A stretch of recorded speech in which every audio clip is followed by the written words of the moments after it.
I want someone on board that understands, just like you have a birth plan, you have a fourth trimester plan. I think it's just as important, and we've just been colonized to believe that, oh, what a luxury. But it's really not a luxury, it's a blessing and it's a privilege, and I understand that. And so part of it is decolonizing people's minds that this isn't a luxury, it's a necessity. You're listening to the Feed Your Wild podcast, a conscious lifestyle show about all things nourishing for your body, mind, and soul. I'm Vanessa Rodriguez, and join me for candid conversations with changemakers, exploring health and wellness, food as medicine, intuition and spirituality, and nature-based practices that will transform your health and feed all parts of your wild self. Hey, welcome back to Feed Your Wild. This is your host, Vanessa Rodriguez, functional nutritionist, Akashic record reader, intuitive nourishment guide. I am so glad you're here, and happy Valentine's Day weekend. You know that I don't really observe these commercial holidays, but I do appreciate the collective energy that they bring, and they remind us of certain things, such as the importance and power of love, for self-love, love for your partner if you're in partnership, for your family, your friends, your community, for Mama Earth, on all these different levels, and for the divine, like literally looking at all aspects of love in our life. And so in that way, I'm grateful for the reminder to pause, take a break. In whatever way you celebrate love or you hold that dear in your heart, I hope that this weekend served to nourish you in that way. My mom, Norma, was the type of mom who would always get us like little Valentine's Day gifts and cards. I mean, even down to Sweetest Day, she was all about the Hallmarky types of holidays, which was so cute and endearing. And, you know, I don't think we really appreciated when we were kids and even getting into high school and college. But it's something that I remember that was so special about my mom, that she always had us in mind and loved giving us gifts and showing us her love through her words, through her hugs, through everything that she provided. And so anytime it's Valentine's Day, that's what I think of first and foremost, is my mama, who used to give me those little cards, and it brings a smile to my heart. Speaking of love and love making, we're talking about the period post baby making and post having a baby. Today, we are talking about postpartum and this concept called la cuarentena, which is a Spanish phrase in reference to the specific period of postpartum recovery. And this is known in many different countries and traditions. It's not called la cuarentena in all traditions, obviously, but today we have Felicia Cocotzin Ruiz, who is speaking from the perspective of her lineage, which includes traditional Mexican knowledge. I really wanted to bring someone on to speak to this postpartum period because I honestly feel like it's one that is overlooked and not really talked about. And I have many friends and family members who have had children. I myself have not had children yet, but I would like to eventually at some point. And so seeing what my friends and family have gone through in this postpartum period and just how challenging it can be, and also understanding that there is a lineage through all these different cultures, that this is a sacred time. This is a sacred time of healing and for the family to come together. And I was really excited to discover Felicia, her work, and information that she shares on her website. In this episode, Felicia shares about her path into becoming a curandera and what that actually means. So we talk about this term curandera, how to honor titles such as this, and Felicia's mission and life path of sharing this ancestral medicine with her community. She shares some insights with her ancestral lineage, discovering aspects of her lineage previously unknown and the reclamation process around that.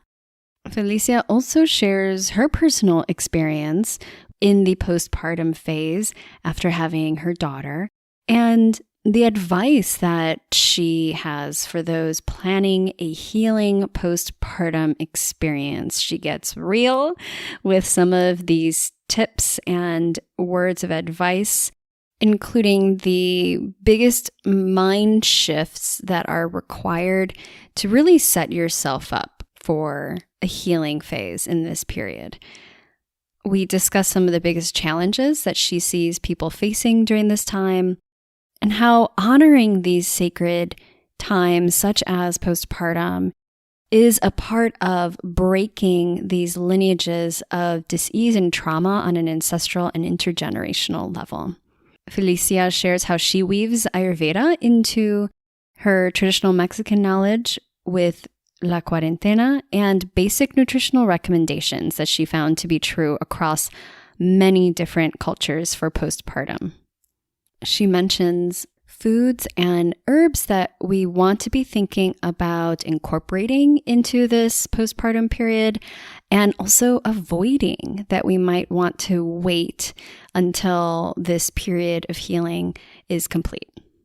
What I really took away from this conversation is that it's not just about the what's, like what do we need to bring in, what kinds of foods, what types of herbs and all of that, but that this is a larger discussion around society and the loss of traditions and colonization.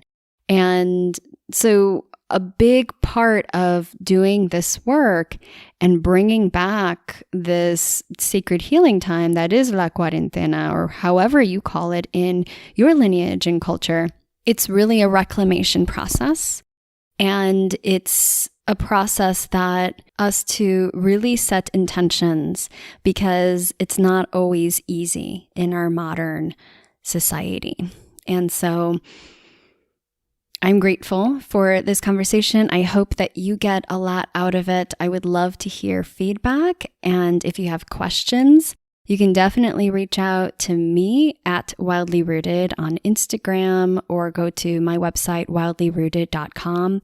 And I encourage you to follow Felicia at the Kitchen Curandera, and that's Kitchen Curandera on Instagram, and her website. I've linked her website and specific recommendations and recipes that she has on her website through the Nourished Mama section on her website in the show notes. So make sure to check out the show notes on my website for this particular episode if you want access to that.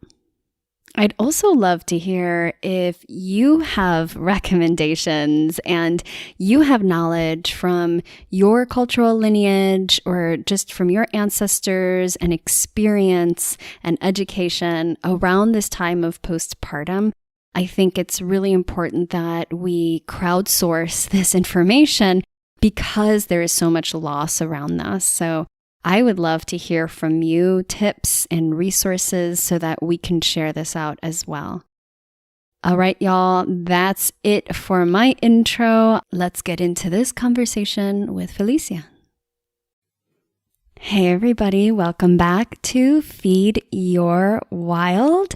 I am really excited for today's conversation. I get a lot of questions around these types of topics, and I myself am so interested. So I cannot wait to dive in. Today we have Felicia Cocotzin Ruiz. She's a curandera, indigenous foods activist, and natural foods chef whose work is deeply rooted in all earth medicines. I am so happy you are here, Felicia. Thank you. Oh, thank you for having me. I'm excited. Yeah, me too. Well, I came across you and your work through the Ancestral Womb Wellness Gathering by Siwa Bakli Collective. And I was invited to that. I'm unable to attend at the time of this recording. It's before it. But I was invited by my friend Elizabeth. And so I started following their work. And it's in Arizona, and such amazing, incredible people that are showing up. And I came across you and your work and around a specific topic that I have a lot of interest in. And this is around postpartum and the Cuarentena.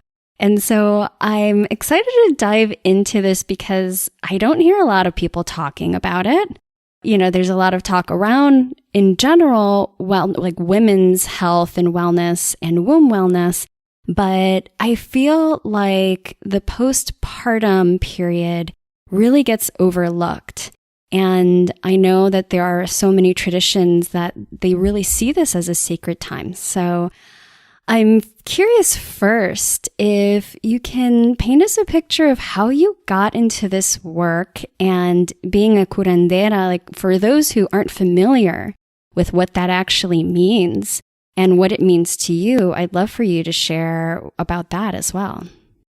Sure. Well, I've been working with traditional plants and foods, probably since I was small, learning how to wildcraft, but professionally since around 1994.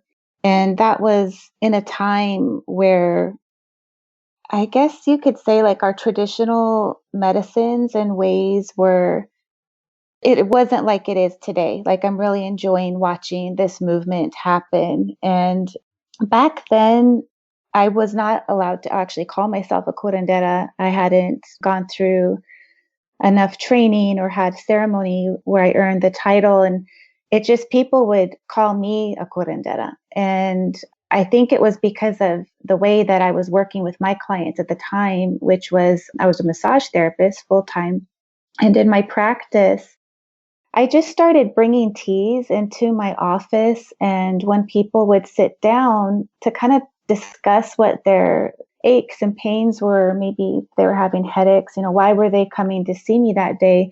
I would sit them down with a cup of tea. And that's kind of how this all started to blossom into what I do today. Was my tea. It was like people started connecting in a different way because I wasn't using little like store-bought tea bags. I was blending each person and individualized like a little custom blend of tea while we sat down and discussed their health. And then they got on the table and they would tell me later, where can I get this tea? And then I started blending them teas and making them teas, dried blends to take home. And it just, I was already interested in plants and, foods. I had always been cooking and I loved growing things. And this was just like an aspect that I had never really thought about in terms of like kind of making, I don't want to say a prescription, but helping people learn what they could do for themselves at home. It was like a big light bulb moment for me because I never saw myself as a healer. I've always thought of myself more as a teacher. And so the fact that I could teach them about different herbs, and like I said, this was back in the, mid 90s. We only had a couple stores here in Phoenix area where you could go and buy, bulk herbs and things like that. But I saw that it was really empowering for my clients, which were predominantly women, to go and have a little piece of paper where I wrote down what they could buy to take in bigger batches to make at their house. And then they would come back and it was like they would tell me about how certain herbs were helping, whether it was their sleep patterns, their menstrual cycles, clearing up their skin. It was just like, I kind of stumbled into working more in herbs. It wasn't like I sought out, and it was almost like the opposite, like it found me. And that kind of was my journey into, I guess, opening the door of curiosity. I really wanted to learn more. And, now that I'm, much older, decades have passed since, like I've really had the opportunity, I call myself a super manifester. I really put it out there what it is specifically that I'm desiring. And I put it out there that I wanted to learn from the Indigenous community in my area of the Southwest. And so it just felt like teacher after teacher kept showing up in my life. And so I have never gone to like a formal herbal school. Everything that I've learned has been through decades of apprenticing different people, whether it was for an afternoon or for a couple of weeks, whether it was talking about things with a translator because some of the medicines were being talked about in indigenous languages that I wasn't familiar with. And I just started learning, and I was a sponge really, and I still am. And, that's kind of how it was like a springboard for me, this learning from these grandmothers, because I felt like so many people are starting to understand that our traditional wisdom, it's not all like superstition based, or like it's starting, a lot of the science that is coming out now are things that I was learning about 20 years ago. And I just think it's so interesting how these things that these grandmothers taught me a long time ago, that was just passed down to them orally, that now I'm seeing research on certain plants. And I guess that's a lot of why I do what I do, because I want to, one, carry on our lineage of healing, but I also love teaching my community what I have learned. So kind of like, how it was in my practice long ago, that they can go out and do things on their own and for themselves and share it with their friends and family or their children.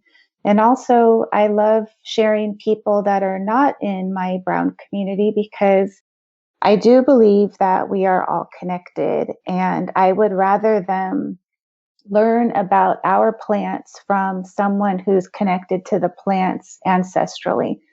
That's a whole different conversation, and maybe we'll tap into that later. But a big reason why I enjoy what I do so much is because for me personally, this evolution, that's happened within from working with these plants has really helped me connect to my lineage in a way that I didn't have. And so when I talk about the plants this way, it's talking like about my own DNA. And I see that sparkle in other, women's eyes when they're learning about different plants from their family too. There's so much that I want to touch on that you just covered. But on the topic of lineage, would you be willing to share what lineage that you know of that you have and that you're connected to? Well, we grew up here, my family, in the Phoenix area. However, we're the first ones, my siblings and I are the first ones born outside of New Mexico for hundreds of years, and in some cases for thousands of years. We were raised being told that we were Mexican and that we were Native. We also knew we had Spanish blood. That's so New Mexican. Northern New Mexico is known for those three, like the trinity of almost everyone's bloodline. And Northern New Mexico is somehow a Pueblo person, a Spaniard, and Mexican. And that's exactly what we are. It wasn't until I was older that I learned that our family on our Pueblo side was Tewa. We knew that we had our Pueblo blood, but we didn't know exactly if we were Tewa, if we were Zuni. We weren't sure, because with history on that side of my family, our grandmothers were assuming it was maybe like a fifth grandmother ago was sold to the Spaniards. And so growing up, like we did and ate, and we had a lot of things that were definitely Pueblo, like rooted in Pueblo wisdom. And growing up, we would go to different dances, specifically at Santa Clara Pueblo, and we would, we were very much a part of the Pueblo, I guess, a lot of the ceremonies and rituals and dances and things like that, and foods. But, again, we didn't know what we were. And it wasn't until I was older that I found out. And it was it's been something that I've been reclaiming because I didn't know. And now it's like an excitement. And so when I introduce myself, I always honor that side of me now. And the Mexican side, we have our ancestors that have been in New Mexico, which was Mexico long ago. So when, people ask me, where did my family immigrate from? We're not sure. We've been here for so long that this was Mexico. We didn't come from anywhere. Mm-hmm. So, yeah. Yeah, I think it's so beautiful as you were sharing when these new discoveries about ourselves, our blood, our DNA, our family, and what these new discoveries bring in terms of gifts as well. I'm sure you going into the exploration of that part of your lineage and the medicine that carries too.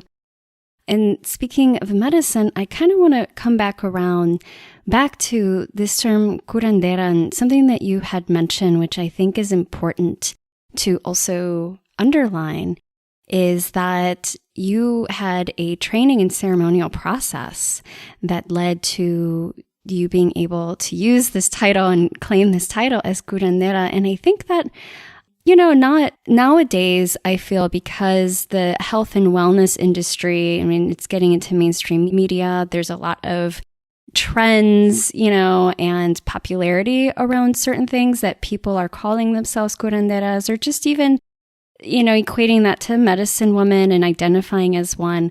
But I'm curious if you could speak to that a little bit. For those who are not familiar, I think it's important to kind of respect some of these titles and what they actually mean. So I'm curious if you wouldn't mind speaking to that, and what did the ceremonial process actually look like for you? Right. So it is a little bit of a sticky topic for some. I started my training really as a teenager, learning how to wildcraft. And like I said, learning about plants. But it wasn't until I was 20 or so that I really wanted to, I guess, I didn't say to myself, I want to be a curandera when I grow up, but it was kind of like I didn't have that language. Like, I knew my great grandmother was revered as a curandera, and I knew that what that word meant. Maybe because I was young, I thought of curanderas as being 75-year-old women or something in a little village, and I didn't identify as such. And when I started all of this training and started learning, and people just naturally were coming to me for other things than massage therapy. It was like people wanted to know about food. They wanted to know about dreams. They wanted to know about anxiety. They wanted to know about all these different things that were overlapping that I learned later were things that curanderas would work with. It was body, mind, spirit, was everything. And so as I got older, I still never considered myself a curandera, but other people would say that about me. And the way that I was taught from many of my teachers that were much older than me was that was something that had to be earned. It was a title that had to be earned, that I could not just walk into a room and say, I'm a curandera. I had to earn that title. And it wasn't like going to school and getting a certificate or, getting any kind of I guess, license or something, it was a cultural respect. And so, I don't know, it's something I am excited to see so many younger people excited. They're in a space that I never got to be in, to be openly calling themselves a curandera or calling themselves a bruja. All of those things were things that were kind of frowned upon back in the day. And, I'll be 49 this year. And I really can say it probably wasn't until the last few years that I feel like I can openly say what I do without severe eyebrow raising or criticism from, the community not the brown community, but just the people of my city. Because I think in the past that's how it was looked at as, I guess people say woo woo, like it was kind of just like this strange medicine. And actually they didn't think of it as medicine. They just thought of it as kind of like new age, maybe it's like the word I'm looking for. And so it just was really difficult. And finally, like I said, I think it was 23 years later, one of my teachers and elders, she's a curandera here in the Valley. We actually have known each other for a very long time. Patricia Federico, she said, I think it's time that you come out of the closet. Is basically kind of how the conversation started. And, she shared with me her journey about feeling like she needed to come out of that kind of closet also. And so she and some other elders of the community came together and decided that it was time for me to earn my sacred cup, which is the clay vessel that we burn our sacred smoke in to do limpias. And so it was about almost 2 years ago. We had a ceremony up in north of Phoenix in a beautiful sweat lodge and circle. And I earned my cup there. And I don't really want to talk too much about, what happened in that ceremony, but it was the time that I, basically earned my red sash and I earned my cup and I earned the title, and I was free to introduce myself that way. And so going forward, it's a lot of responsibility now, I feel, because I see so many young women excited and calling themselves curanderas. And I believe that we are all curanderas, but I also want them to understand that this was a lifelong journey for me, along with many of the teachers and elders that I've studied with. And I have people, I would say weekly, that reach out to me asking, how can they do what I do? And, do I have a weekend course? Do I have a online program? And, and I know that they mean well, but this is something that you will be doing the rest of your life. And I will always be learning. And it's not something that I just took an online class and got my cup. Yes. And I think it's really important. Thank you for speaking to all of that. I think it's really important to hear that because, I think that this is getting, a little off topic. We'll come back around, but I just think that in today's world and so much of the colonizing of the ancestral ways in medicine and of like all peoples, really, for the sake of like industry and all of the agendas that are there, I think that there's a tendency to want to be able to sell everything. And even when you're not buying something, there's also like buying into the idea of something or claiming something that without having an understanding of what it actually means and the depth and the responsibility that you carry. And so I just appreciate you sharing that. And also speaking to that aspect of it, like the responsibility and like the lifetime of this connection that you have to this work, I think is so critical. Right. I think what it is, it's ever since like Google and, just the social media aspect, you can go online and find so much information now, which is good and bad. It's kind of how I feel about social media. There's some wonderful points. That's how you and I have met. And there's also a lot of people out there claiming to be curanderas, and nobody would ever know if they had any formal, maybe formal is not the right word, but just any kind of apprenticeship or training, or what do they know?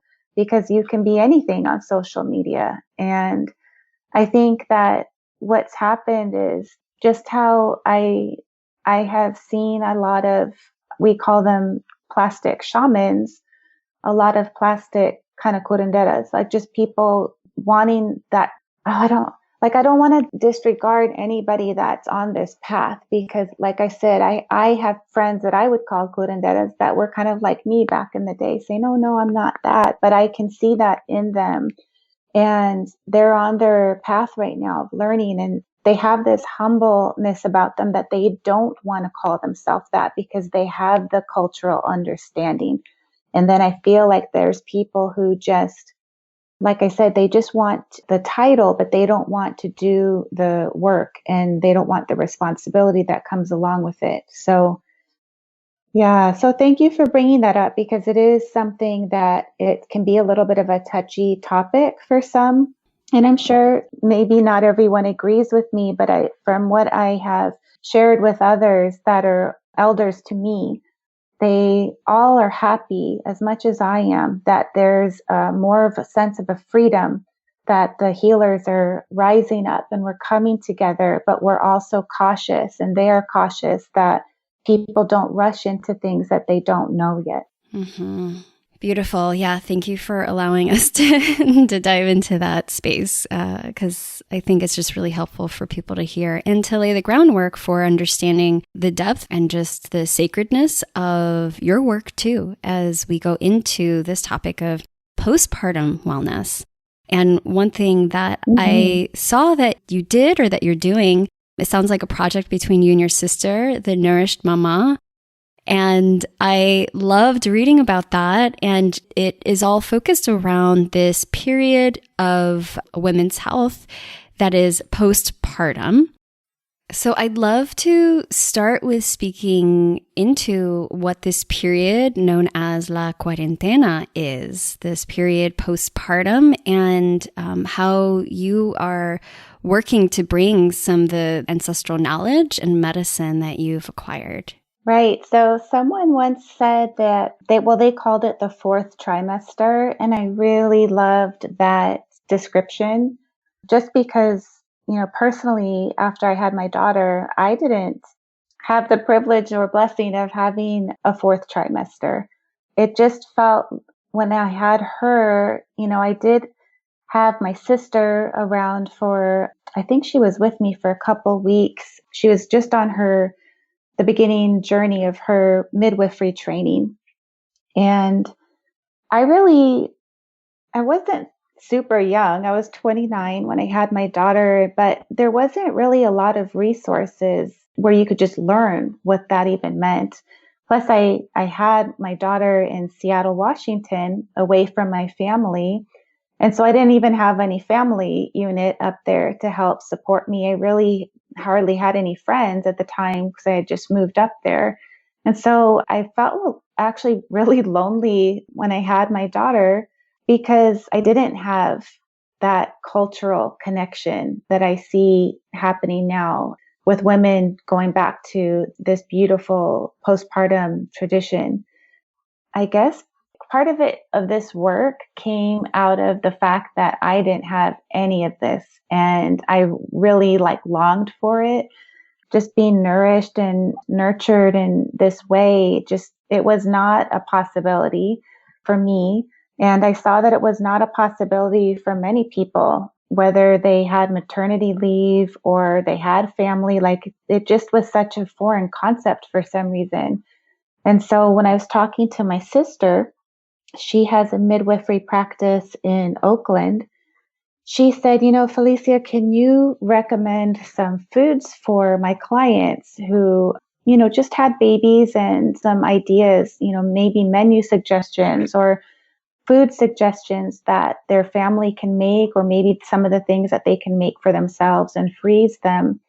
And so, to be honest, it was kind of like a year that it took for me to kind of gather everything together and write everything and, have pictures. And I had a friend do some illustrations. It was a long project and I wanted it to be free.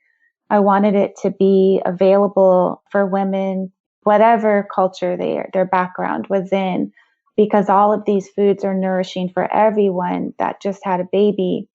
But specifically for our Mexican sisters having children that were just longing for that connection that I wanted so badly.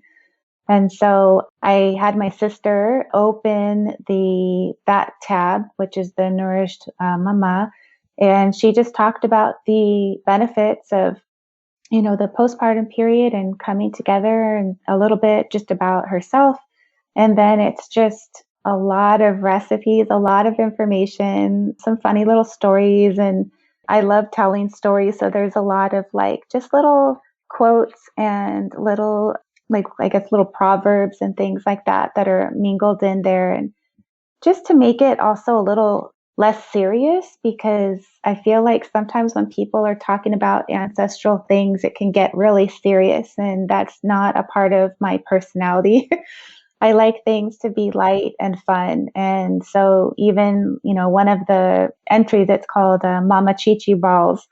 And it just talks about the word chichi and where did it come from? And just how these they're almost like little truffles, are so good for helping breast milk come in.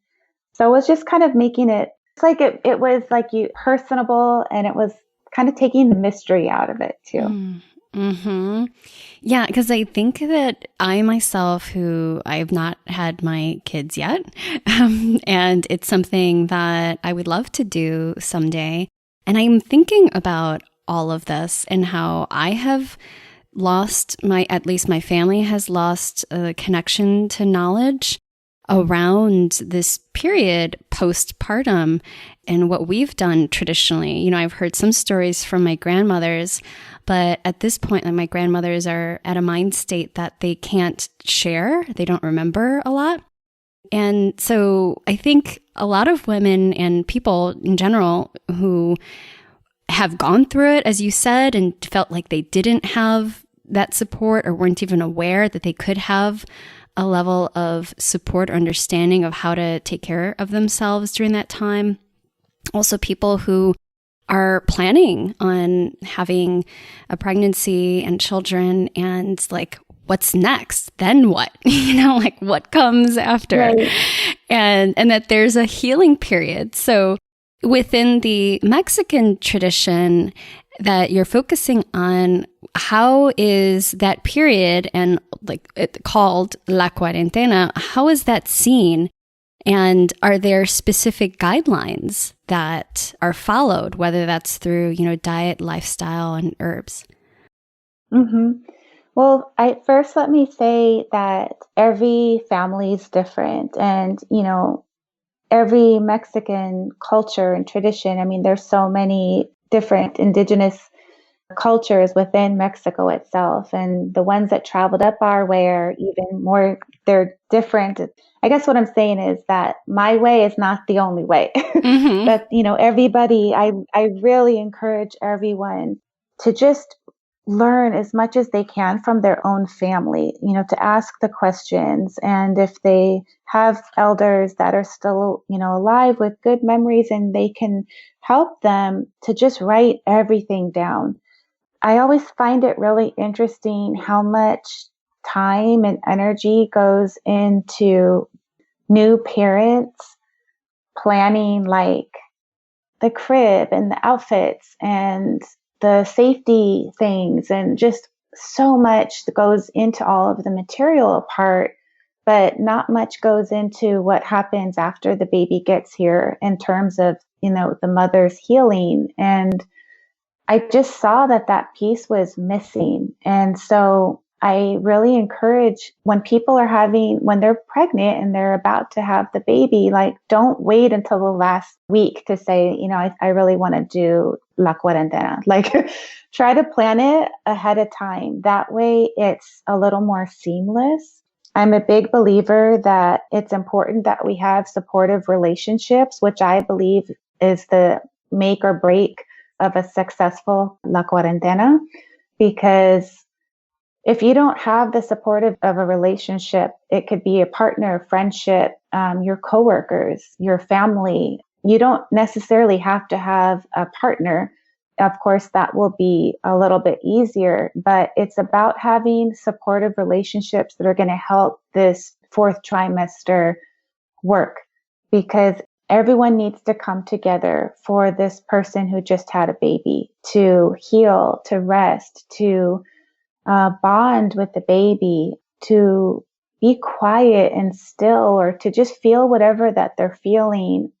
I feel sad for the women that have babies and they have to go right back to work. Their bodies are still healing, their hormones are adjusting. Just so much is happening that, or they're taking their babies out to Target and the baby will be like 5 days old. And I understand that if you're by yourself and you have to go buy diapers or things like that, I understand that those, things happen and you have to take care of yourself. But that's what I mean about having supportive relationships, that if you're able to just be at home, create your nest, really take in all of those foods that are going to be nourishing. And that's why I made the list, because you could have a supportive relationship, but if the person in that relationship is coming and bringing you foods that are just going to be very difficult for your digestion, or for, they're not going to be supporting your healing process, junk foods and things like that, that's not really a supportive relationship to me. I want someone on board that understands, just like you have a birth plan, you have a fourth trimester plan. I think it's just as important. And we've just been colonized to believe that, oh, what a luxury. But it's really not a luxury. It's a blessing and it's a privilege. And I understand that. And so part of it is decolonizing people's minds that this isn't a luxury, it's a necessity.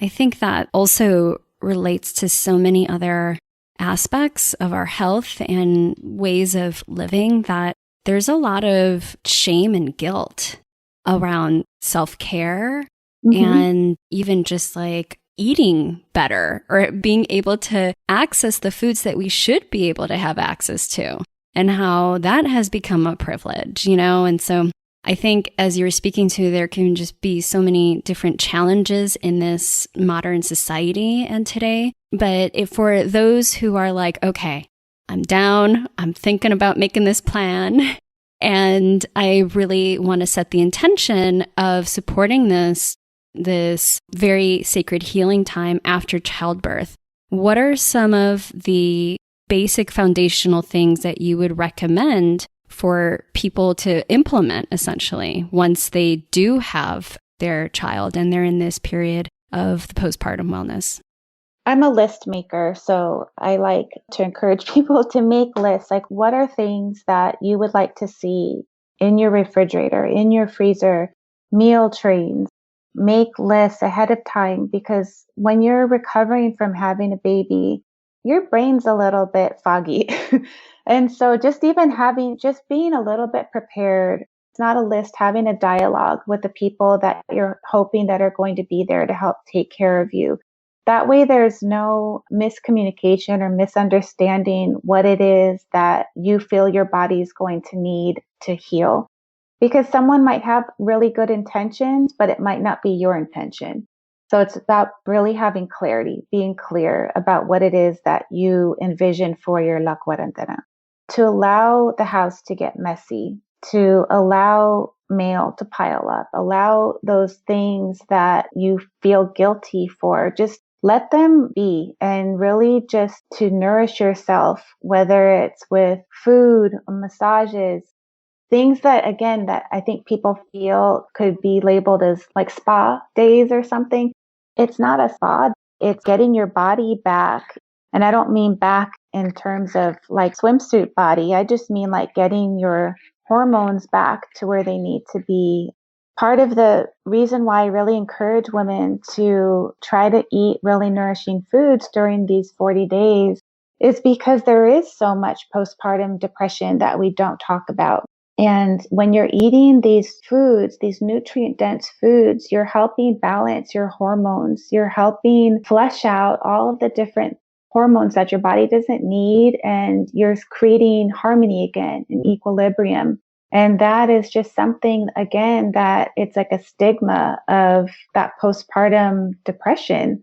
But nobody really wants to talk about it, especially a lot of people in the Mexican culture. What I've seen personally is that there's this shame that you have to be up and running and back to work and with your other kids. And just, it's taking this tradition back. It's making us slow down. And that's something that we're not used to.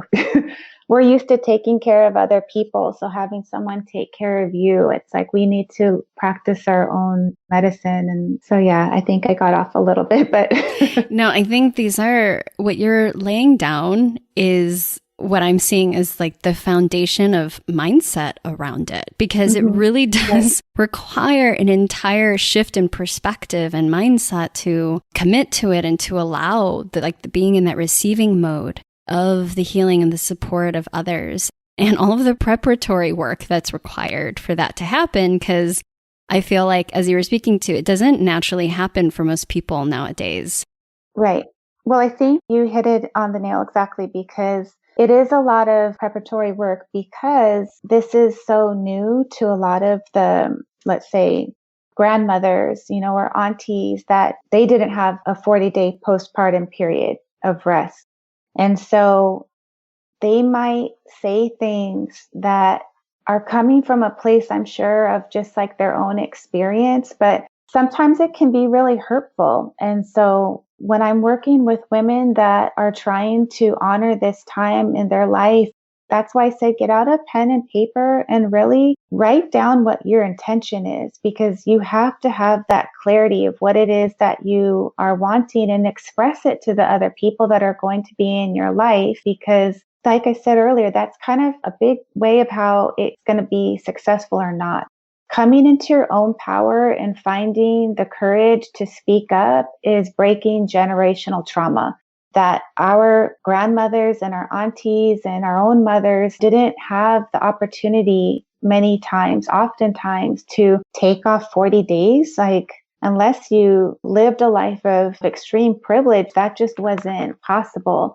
And so 40 days is the optimal time that I ask people to try to aim for. But if your La Cuarentena is only 3 weeks, then honor that time, but at least set your intention for what works best for you, and to really write down and set the intention, what it is that you want from the experience, and to be honest and truthful with the people around you that are going to hopefully be there to support you. And if they're not there to support you, it's okay to say, I really don't need you around me right now. And that's really hard for some people to do. But in my own personal experience, when I had my daughter, my mother came to visit, and she was not very supportive of my own postpartum healing.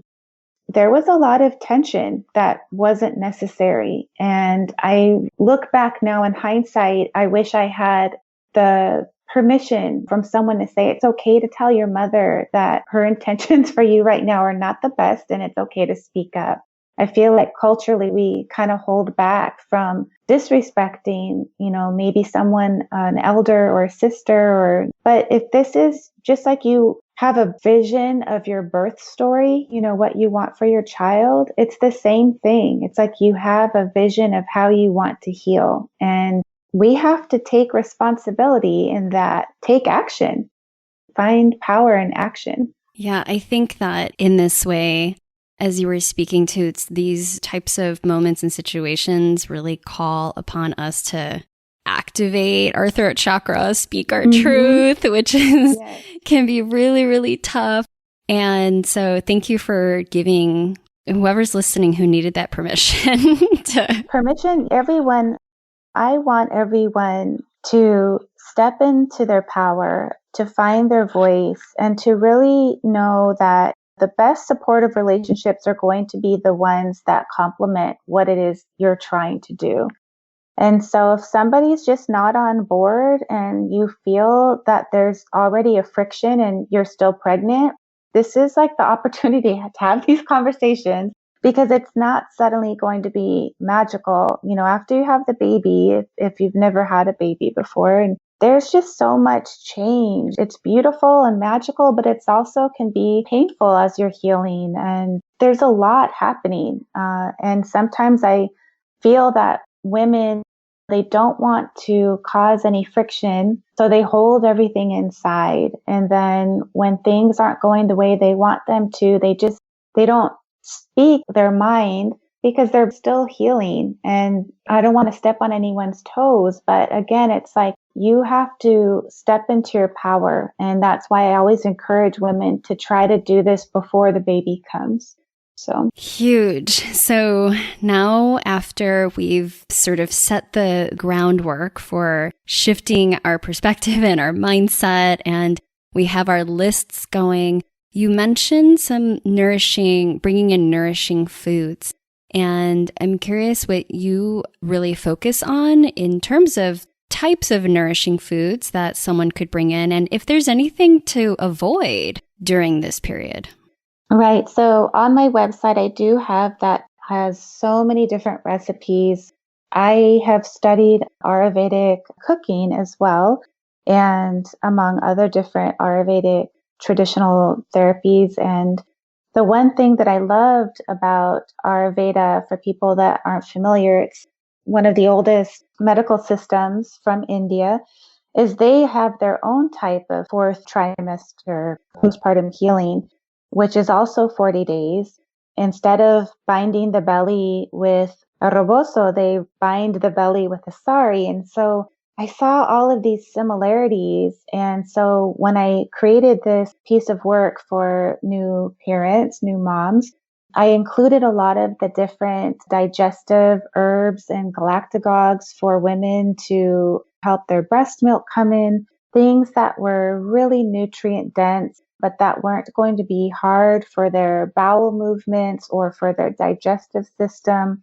The one thing that I learned from pretty much every elder I talked to, regardless of which culture they were from, they all agreed that we should be having warm, kind of like brothy bone broths, nettles, things that were really super cooked well, like stewed, really cooked well, things that were easy to digest and nutrient dense. I kind of feel like eating a big cruciferous salad at the end of when you have a baby is probably not the best thing, because your stomach and the amount of energy it goes into digesting those types of vegetables, it's really takes a toll on your body. So you want to just be gentle with your body and give it things that are going to nourish you, that aren't going to make you feel like you're going to have really hard bowel movements, which are really painful sometimes, especially if you had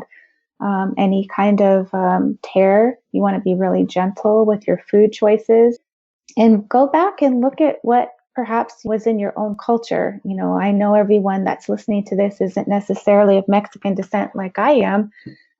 Those, beautiful stews, you could be Russian, you could have beautiful peasant-like stews that don't have a lot of meat in them. You could be from China and have all of these amazing chicken broths and things like that. Every culture has their own nourishing food. So it's a matter of just getting those into your diet. If you're able to get foods that are from, in my case, our Mexican foods, our traditional foods, I believe that's kind of like a level 2. You're not only getting your nourishing foods that your body needs, but you're getting the spiritual support that you need also.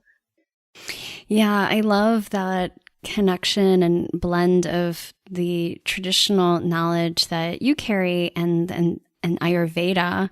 I'm a huge fan of Ayurveda too, and I see how cross-culturally there's so many overlapping patterns that Ayurveda has with all these other cultural traditions. And so I'm even just thinking of when you were saying, make sure you're eating foods that don't give you a super hard bowel movement. That is so practical and important, and not something that you would really think of previously to, prior to actually having a child. And so I think I want to make sure that everybody is able to see the list. I'll have the link to the list and the tab that you were talking about on your website, where you list foods and recipes and also some gentle supportive herbs. I'm wondering, off the top of your head, some herbal allies. I know that there's a lot of confusion and misrepresentation and misunderstandings around herbs for these periods of life, including, pre-pregnancy, pregnancy, postpartum. And so I'm curious, in this time of the fourth trimester, are there some herbal allies that you have found to be helpful in these periods for people? Well, I always recommend to everyone, talk to your medical practitioner, whether it's midwife, your herbalist, whoever, your obstetrician, whoever it is you're working with, just so that you feel comfortable. Because I can make suggestions, but I want the woman, the person having the baby, to feel most empowered, right? So, for instance, things like red raspberry leaf, things that are going to help with your womb, toning things, toning herb, lots of things like I mentioned before, like dandelion and stinging nettles, things that you can really, really cook down and just have that are super nutritive for your womb and its healing. I tend to tell women to try to stay away from parsley if they're nursing a baby, because parsley tends to dry up your milk. So you want to do your research, but I really, I'm just a big believer for everybody, but especially after you have a baby, to really include as many in my own community, we call them quelites, wild greens. Lots of greens, because they have so much vitamin K, which is a blood builder. And when you have a baby, you oftentimes lose a lot of blood, and you just birthed a human, and you need to build your blood back up and get your iron back up. And so I'm just a big believer in all of those greens, but not to be taken raw, to really cook them down. And to wait until you start eating them in salads again. You just be mindful that, imagine how you feel before you have the baby. If you can eat a big salad, say, or lentils and things like that, and your stomach kind of makes those funny sounds, it's not going to suddenly get better after you have the baby. So you want to be just mindful of those things. But yeah, definitely the greens. Yeah, I think that's a good reminder because I think especially nowadays, and you were saying like the bikini body, that's not what we're going for of shooting. But I think that's something that, we're constantly being sold, and that the healthy eating, the clean eating looks like smoothie bowls and raw salads. And that what you're really speaking into is that, yes, of course, and there's these seasons of our lives. And there's different phases, and what our body is needing during this period may not be exactly what it wants, or, during a different season or a phase of life. So thank you for making that distinction. Well, there's so much more that I know that you list on your website. And so for anybody who's interested in looking more deeply into those herbs, into specific foods and ideas for recipes, definitely check out her website. I will have all the links in the show notes. But I wanted to also check in that is obviously an amazing resource. Have you found any resources that were really supportive for you, whether that was a book, a person, a program, or anything that you came across? Nothing that I confidently can just recommend. It's really been a lot of, I guess, one-on-one conversations with people. That's a lot of the list was made from me talking with other women older than me that had children, and a couple of Ayurvedic chefs I talked with, what are different things that they had. There wasn't one specific source. It really was about talking with the community. And I hope in the future that there's more resources for people now that people are reclaiming this tradition.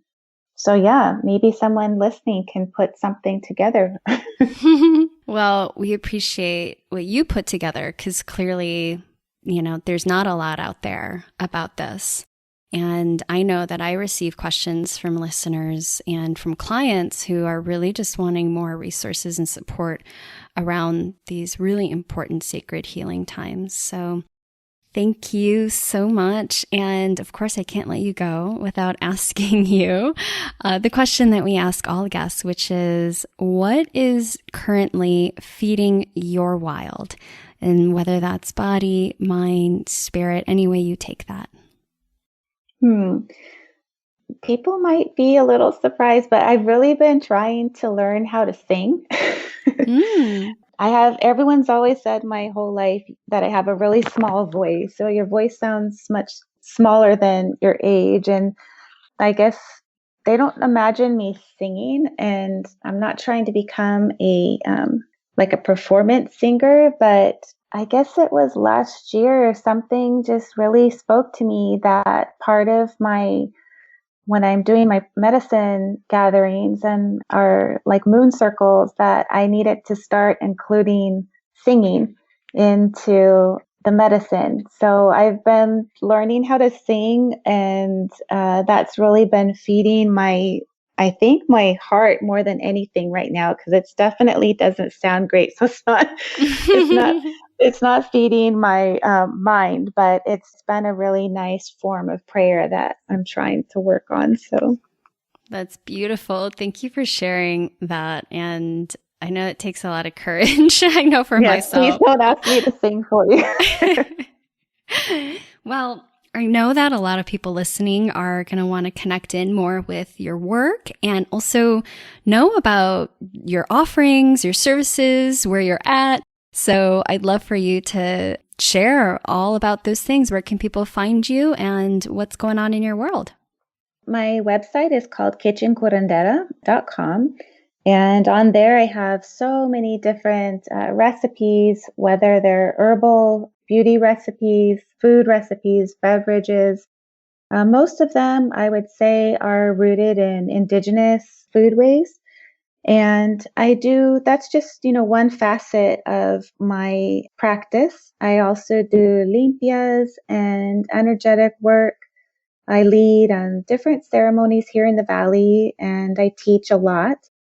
In fact, we have what you mentioned earlier with the Siwapakli Collective. We have our ancestral womb wellness gathering coming up on the 29th, and I'll be on a panel discussing womb wellness along with other women and leading a workshop, which I'm really excited about because I just started introducing this into my own private practice, which is offering bajos for womb health. And that, if you're not familiar with those, that's a whole other episode, but those are all up on my website also. And it's another practice that I recommend to women after they've given birth is to practice bajos. So that's probably the most exciting things coming up.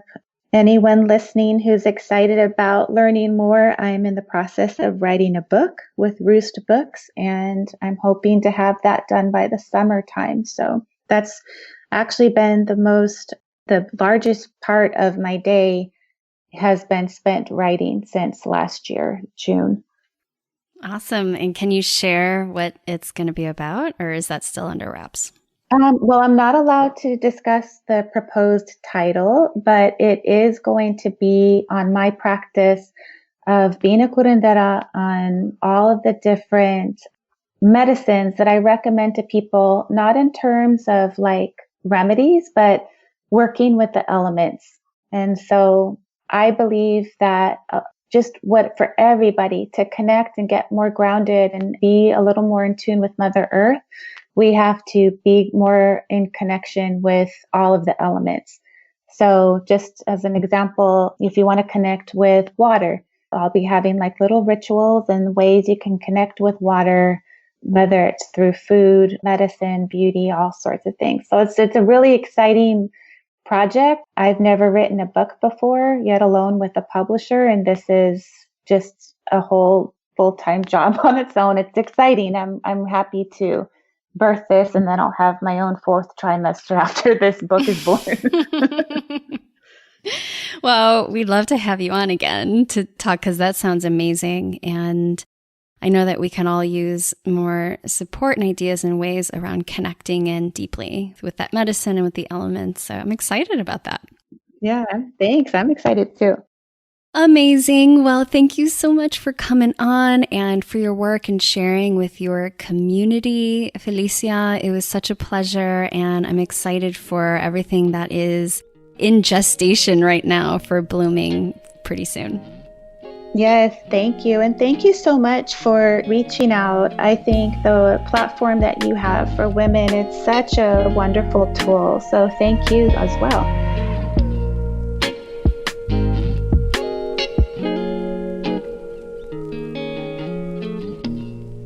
Hey there, I made something for you. One of the biggest challenges that I hear from people is that they are feeling stuck when it comes to their health. You're a smart, capable, and creative change maker, right? And you know what you should be doing for your health. So what gives? Well, it's not about willpower. And I wanted to create something that would help you to unlearn the things that are keeping you stuck so that you can get out of your own way and master the mindset of health. That's why I created Wildly Unstuck, where you'll learn the top 5 things that I have found to sabotage your health goals and what to do about them. You'll learn what it really takes to become committed and unstoppable when it comes to your health goals and find the clarity you've been looking for so you know exactly what to do to get back into alignment. And I made it totally free. So if this is something that you want to dive into and create a vision and soul goals for your health and your life and bring your gifts to the world, because we know that we need it, then I invite you to join us in Wildly Unstuck. You can find that at wildlyrooted.com/unstuck. I'll see you on the other side.